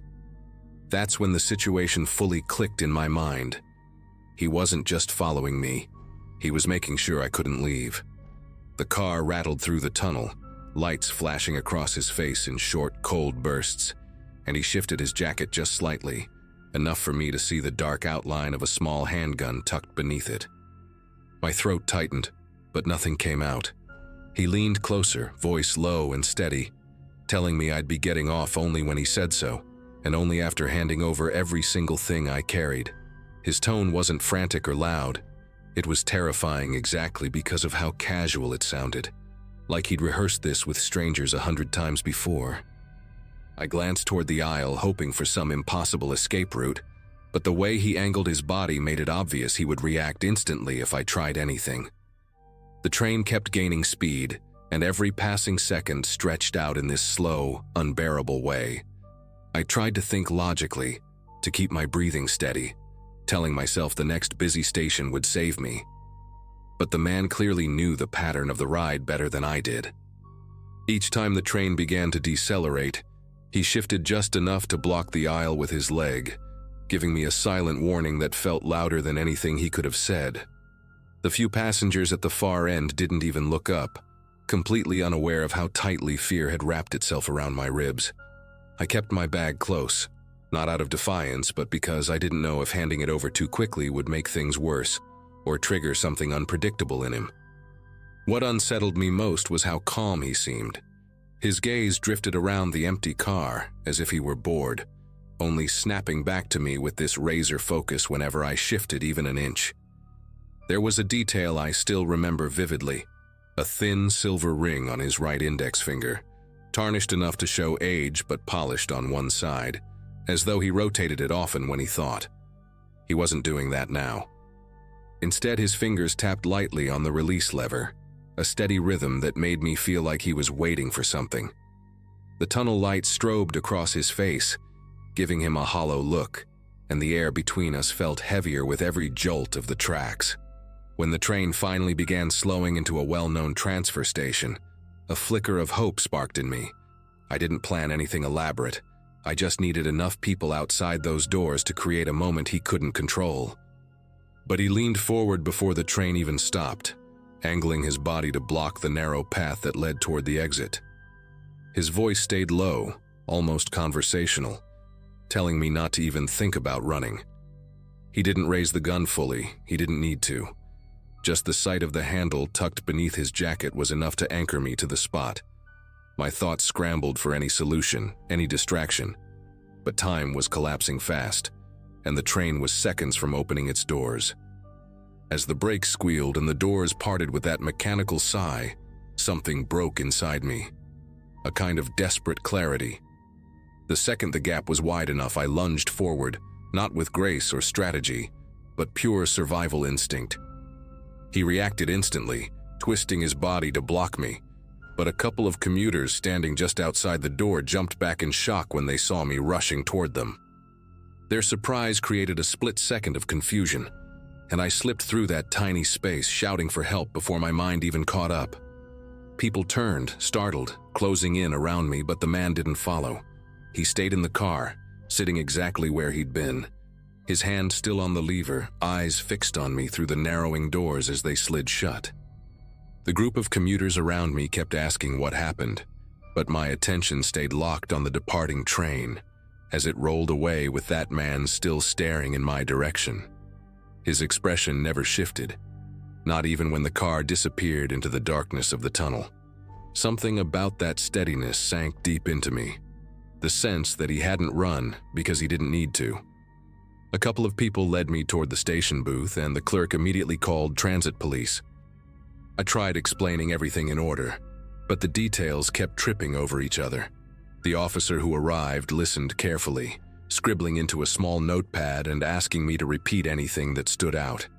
The only thing I could cling to was that tarnished silver ring, and the way he kept tapping the lever like it was second nature. They escorted me upstairs to wait for a patrol car, and by then the adrenaline had faded enough for a heavy exhaustion to settle in.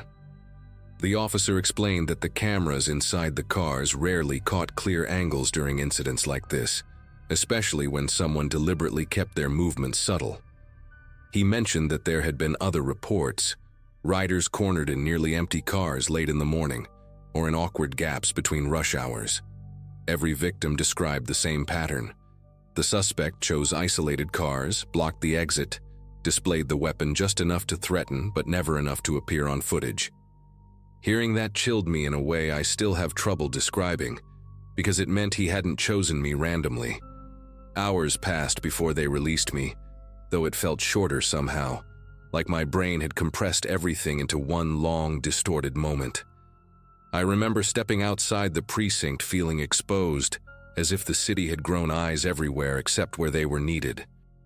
The officer gave me a number to call if I remembered anything else, but I already knew there wasn't much more to give. The man hadn't taken anything from me in the end, but the thought that he could appear in another nearly empty car, watching someone else the same way he watched me, made my chest tighten. I kept replaying his calmness, the precision of his movements, and the eerie confidence in knowing no one would intervene unless he allowed it. That night, I changed my commute entirely. For weeks, I avoided the first two cars of any train, stuck only to crowded ones, and never stood near the ends of platforms again. I even moved apartments the following year, not because I thought he'd find me, but because I couldn't shake the memory of how easily he had trapped me in a space meant to be public and safe. The police never contacted me again, which probably means they never caught him. Sometimes when I pass a station and hear the train doors closing, that moment flashes back with startling clarity. His hand on the lever, his stillness, the unspoken message that he'd done this before.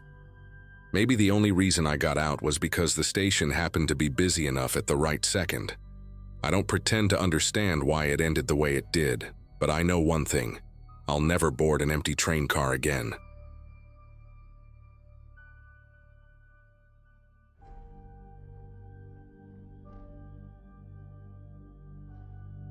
The whole thing happened during a class trip to New York in early 2024, when our school brought a group of juniors to see a couple of museums and catch a Broadway show. At the time, I was 17 and mostly focused on keeping up with my friends, trying not to look clueless in a city that felt too loud for someone who'd barely left Massachusetts before. I shared a room with two classmates, Andrew and Melissa, and the three of us stuck together most of the trip, wandering through Midtown like we were pretending to be adults. The hotel we stayed at was one of those older budget places squeezed between taller buildings. with a lobby that smelled faintly like detergent and old carpet. Nothing seemed strange until that one afternoon, when we got separated from the rest of our group on the way back from the corner deli and realized none of our key cards worked. What happened next still sits in my memory like a bruise I can't explain to anyone who wasn't there. We figured maybe the front desk had reset something, so we headed toward the elevators, joking about how our classmates would roast us for getting locked out. When the elevator doors opened, a man in a red maintenance vest stepped out, carrying a crate of cleaning supplies and humming at a pitch that felt oddly deliberate, almost like he was trying to match the sound of the elevator fan. He didn't say anything to us, just raised his eyebrows and moved aside. We went up to our floor, but as soon as we stepped out, the hallway lights flickered in a slow, rhythmic way, like they were responding to movement we couldn't see. Every door on the floor, not just ours, showed the same red indicator: access denied. Andrew thought it was hilarious, so he started tapping his card faster, but nothing changed. Melissa pressed the call button for the elevator again, and when the doors reopened, the same maintenance guy stood inside, even though he'd clearly walked away minutes earlier. Andrew tried asking him what was going on, but the guy just tilted his head and pointed to a metal door at the end of the hall with a faded sticker that said, "Staff only." We had assumed it was locked, but when we walked closer, a gust of cold air seeped out from underneath, carrying a smell like dust mixed with something metallic. The door wasn't just unlocked, it stood slightly open, almost waiting for someone to nudge it. Melissa asked if this was the way back to the lobby, but the man didn't respond. He simply used his foot to keep the elevator door from closing while watching us with an expression so unreadable it felt rehearsed. We exchanged a silent agreement that anything was better than standing there with him, so we slipped through the service door, figuring it had to connect to the stairs. The hallway behind it looked nothing like the guest floors. The carpet gave way to concrete, and the walls were covered with handwritten notes taped above pipes, each marked with initials we didn't recognize. Fluorescent lights buzzed overhead in long, inconsistent hums, casting shadows that bent strangely around the exposed wiring. As we followed the narrow passage, we passed rusted carts stacked with torn linens and boxes labeled with dates that didn't match any schedule a hotel would ever need. The deeper we went, the more the air felt stale, like we were walking into a place meant to stay hidden. We kept going until the hallway opened into a storage area lit by a single bulb, where rows of plastic bins sat arranged in a grid. Inside them were wallets, IDs, and phones, dozens of them, spilling over like someone had swept entire nights of chaos into containers and abandoned them there. Melissa reached into one of the bins before either of us could stop her, picking up a driver's license with a cracked corner. The photo showed a woman who looked barely older than us, but the expiration date suggested she should have renewed it long before any of us were even in high school. Some of the wallets still had receipts tucked inside, stamped with dates from random cities across the country. Andrew found a phone with a dented frame and tapped the screen out of habit, even though it was dead.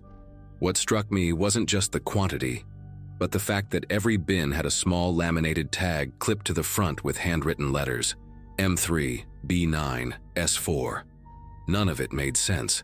We whispered in circles trying to rationalize what we were seeing until something clattered deeper in the room, not loud but intentional, like someone had nudged a metal tray to let us know we weren't alone.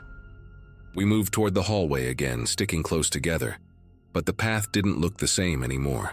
A sign that hadn't been there minutes earlier pointed toward a stairwell labeled "Basement Access," written in blocky stenciled paint.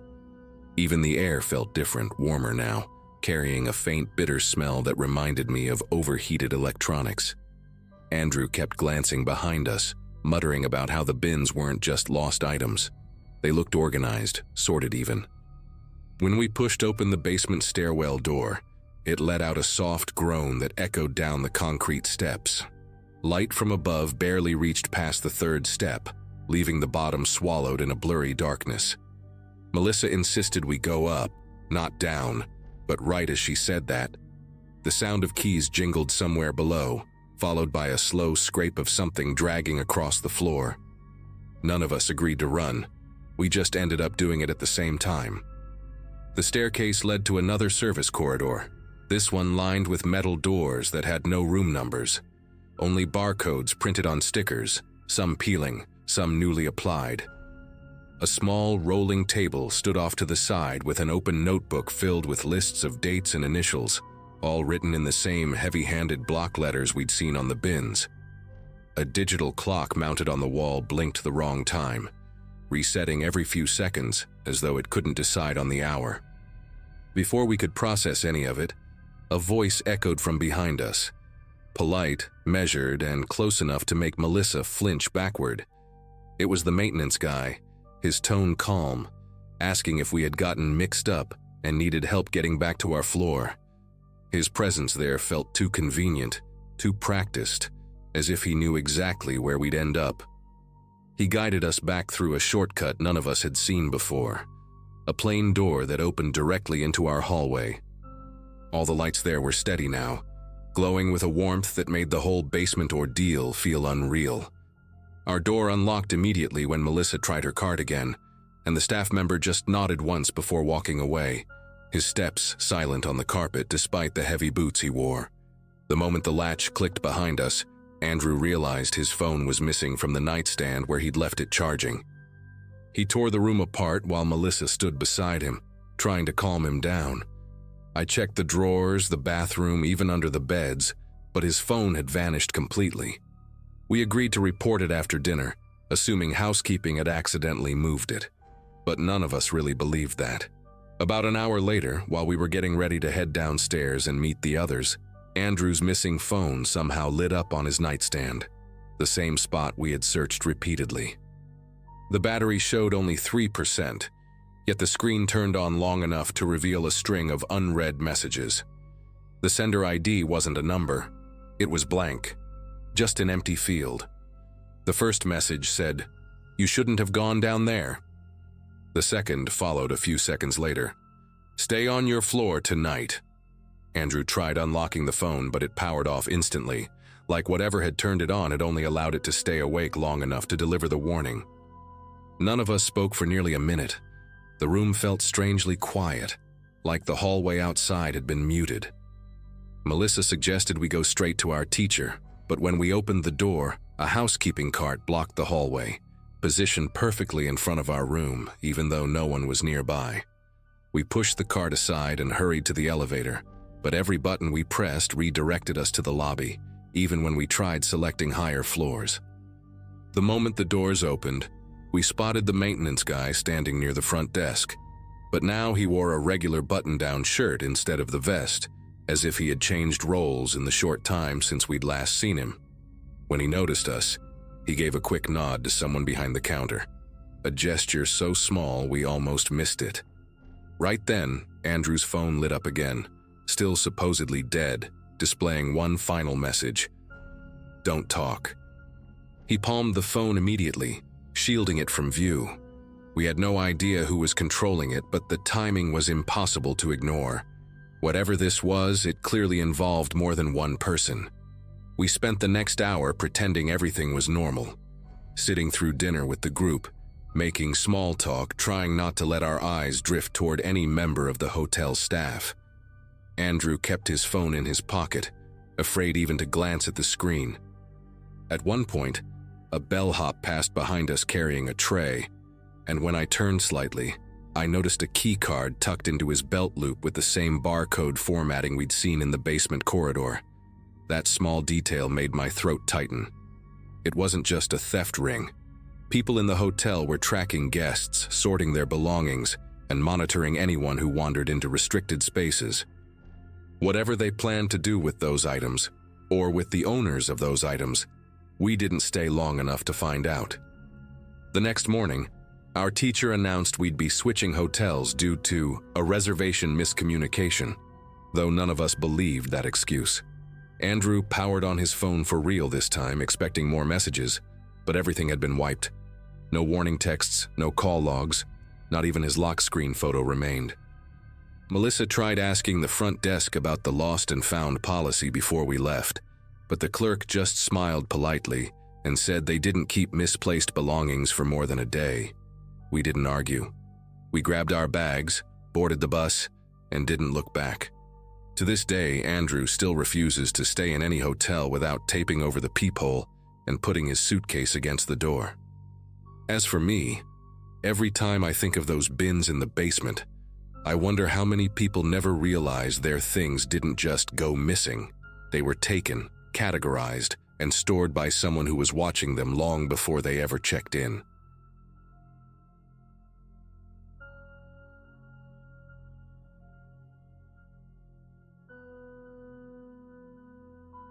Some years back, during a stretch when work kept me bouncing between small towns in upstate New York, long drives became part of my routine.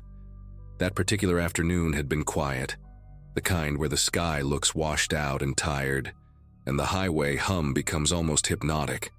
I remember feeling oddly alert, though, like the day had a sharp edge to it. I'd rented a silver sedan with a loose rattle in the dashboard, and I kept thinking I should have asked for another one, but I just wanted to get moving. My plan was simple: reach a modest motel near a truck stop, sleep, then finish the drive the next morning. Nothing unusual. At least that's what I believed. Somewhere between Albany and Syracuse, traffic thinned until it was just me and a few scattered vehicles drifting in and out of view. That's when I noticed a car pulled onto the shoulder, a dark SUV with one headlight flickering like a dying pulse. Beside it, a man waved both arms in this frantic, jerky motion, like someone desperate to be seen. His jacket looked oversized, hanging off him in strange angles, and he kept glancing toward the tree line as if expecting someone to step out. It wasn't the usual, "Hey, I need help" vibe. It felt more calculated, like a scene arranged for whoever happened to pass by. Still, I slowed down, torn between instinct and caution. As I rolled closer, my gut tightened at the details. The SUV had plates covered in grime thick enough to hide any letters, and the man's face looked oddly shadowed even in daylight, like he'd chosen the angle deliberately. I eased back into the lane instead of stopping, telling myself I'd call for help once I was safely ahead. He changed his gesture the second I accelerated. Less of a wave, more of a signal. That shift made my neck prickle. I called 911 right away, giving the operator every detail I could. Her tone shifted instantly when I mentioned the SUV and the man's build. She told me there had been reports of a group staging fake breakdowns on that exact stretch of road, luring drivers into robberies. Her words hit harder than I expected, mostly because the situation had felt wrong in a way I hadn't been able to articulate. I stayed on the line until she assured me a patrol car had been dispatched. Then I tried to shake it off and continued toward the motel. But the drive wasn't peaceful anymore. Every car in the rear view felt too close. Every turnoff looked like a place someone might wait.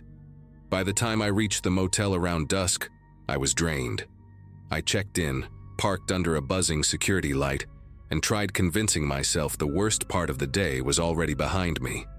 I couldn't have been more mistaken. The room they gave me had one of those long windows that sat just above eye level, the kind meant to offer light but not much of a view. After dropping my bag on the sagging armchair, I tried to settle in, ordered takeout, turned on the TV, pretended the drive hadn't rattled me as much as it did. But every little noise outside felt amplified. Doors shutting in the parking lot sounded too sharp, and even the hum of a vending machine down the hall had this weird metallic rhythm to it. I kept replaying that moment on the highway, wondering if I should have stopped, wondering if he saw me dialing 911. I tried to push the thought aside, but it clung to me like static. When darkness settled in, the parking lot took on a different personality. From the corner of the curtain, I could see the glow of the street lamps staining everything a dull amber. Shadows stretched across the asphalt in long, warped lines. I remember thinking the place looked abandoned, even though I knew the lot was half full. I'd just taken my shoes off when a sound, soft, uncertain, tapped against the window. At first I thought it was the heater kicking on, or maybe branches brushing the glass. But then it came again, this gentle, deliberate tapping, spaced just far enough apart to feel intentional. My chest tightened as I approached the window, half expecting it to be nothing. Peeking out required lifting the curtain only a sliver. The cold air from the window frame brushed my face as I tried to adjust my eyes to the dim light outside. At first, I didn't see anything, just the reflection of the parking lot lights bouncing off my own shadow. But then a shape shifted, someone standing just beyond the glow of the nearest lamp. A person positioned at an angle where their face stayed hidden, like they'd practiced how to avoid the light. What hit me next wasn't recognition, it was the posture. The same crooked stance, the same stiff shoulders as the man waving on the highway. He hadn't stayed behind. He'd followed me. I stepped back from the window so fast I knocked into the armchair, sending my backpack tumbling to the floor. The tapping started again, slower this time, like he wanted me to know he wasn't leaving. A strange, heavy silence settled between each sound, stretching my nerves thinner with every second. I thought about calling 911 again, but part of me panicked at the idea that he might hear my voice. Instead, I grabbed my phone and typed out a message to the front desk, hands clumsy as I tried to keep quiet. I didn't know how he'd found me after I drove off, and the thought alone made the room feel too small to hide in.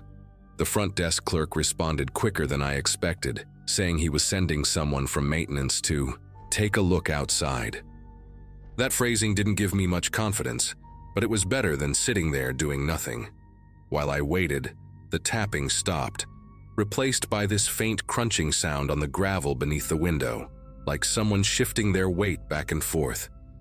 I stayed perfectly still, staring at the door, half convinced the handle would start turning. The air in the room felt heavy, not in a supernatural way, but in the way a situation feels when you realize you're suddenly not in control of anything around you. Every second stretched out, and I kept listening for footsteps approaching from the hallway, praying the maintenance guy wouldn't walk straight into danger. A knock finally echoed from the hallway, 2 short taps on my door. I nearly jolted out of my skin before I remembered the clerk's message. I moved slowly, forcing myself to check the peephole first. The man outside looked older, with a salt and pepper beard and a baseball cap embroidered with the motel's faded logo. He kept his flashlight lowered, pointing at the floor, as if trying not to draw attention through the window. I cracked the door open and whispered that someone was standing outside my room. He didn't even look surprised, just let out this long breath like he'd dealt with similar nonsense before. He motioned for me to stay inside, then stepped out of view. Seconds later, his flashlight beam arced across the parking lot, stopping in the exact spot where the figure had been standing. I heard him call out a firm, steady, "Hey!" The kind of voice older men use when they're not looking for trouble but won't back down either. There was no answer. He called out again. Silence. He walked farther into the lot, sweeping the light between the cars. Watching that beam move made my heart pound harder than seeing the figure itself. When he returned to my door, he looked unsettled, even if he tried hiding it. He told me nobody was out there anymore, but he also didn't think I should stay in that room overnight. The clerk offered to move me to a room on the 2nd floor, away from the parking lot entirely. I jumped at the chance. The maintenance guy insisted on walking me upstairs, and I didn't argue. While we crossed the lot together, I kept scanning between the cars, searching for any sign of movement. Nothing. Not even the whisper of gravel shifting. But the whole walk, I couldn't shake the sensation that the lot wasn't empty at all, that someone was watching from a place I didn't know to look. When we reached the new room, the maintenance guy paused before leaving and told me, very quietly, to keep the curtains closed no matter what I heard for the rest of the night. His voice had a seriousness that made it clear he wasn't being dramatic. Once the door clicked shut, the room felt safer, but only barely. I locked every latch the door had, then pulled the curtains tight until no light leaked through. I tried lying down, but my mind kept looping back to the SUV on the shoulder, and the way that man shifted his gestures when he realized I wasn't stopping. The police operator's warning replayed in my head too. Those crews had been operating for months, using different vehicles and sometimes switching drivers to confuse descriptions. That detail gnawed at me. It meant the man outside the motel might not have been alone. It meant the SUV on the highway might have been just one piece of a setup I'd managed to avoid by pure luck. Even with the curtains closed, I felt exposed. I turned on the TV for background noise, keeping the volume low. Every small creak in the building sounded sharper in contrast. The pipes clicking, the floorboards adjusting, distant voices from other rooms. Then, sometime past midnight, something new cut through the noise. A single scrape, like someone dragging their fingernails along the metal railing outside. Slow, intentional. The sound trailed across the length of the balcony, pausing every few seconds as if whoever was out there wanted to listen in between movements. I didn't dare look through the peephole. I didn't move at all. I just sat in the darkness, breathing as quietly as I could, listening to that awful, steady scrape glide closer to my door. Then it stopped. No footsteps, no voices. Just a long, suffocating stillness that lasted so long, I began questioning whether I'd really heard anything at all. I sat there until my legs went numb, waiting for the sound to return. It didn't. After several minutes, I heard a door somewhere down the balcony slam shut hard enough to rattle my wall. Whether it belonged to a guest or someone who'd been prowling up there, I couldn't tell. I stayed awake until dawn, afraid that if I closed my eyes, I'd hear that scrape again, and this time it would stop right at my door. When morning finally broke and light filtered around the edges of the curtain, it felt like the entire building exhaled. I checked out the moment the front desk opened. The clerk barely made eye contact when I told him I was leaving early, but he did say one thing before I walked out. "You're not the first person this month to ask for a room change." He didn't elaborate, and I didn't push him. Outside, the lot looked perfectly ordinary in daylight. No footprints, no unusual cars, no evidence that anything had happened. But as I drove away, I kept checking the mirrors, making sure no SUV lingered behind me. Nothing followed. Nothing happened on the rest of the trip.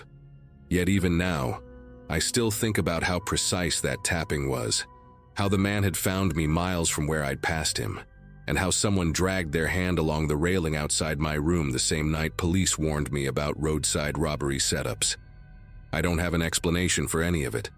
All I know is that refusing to stop on the highway likely saved me from something far worse, and getting moved to the second floor might have done the same. Whatever that man wanted from me, he didn't get it. And for reasons I can't explain, after that night I never saw him again. Not on the road, not outside a motel window, not anywhere,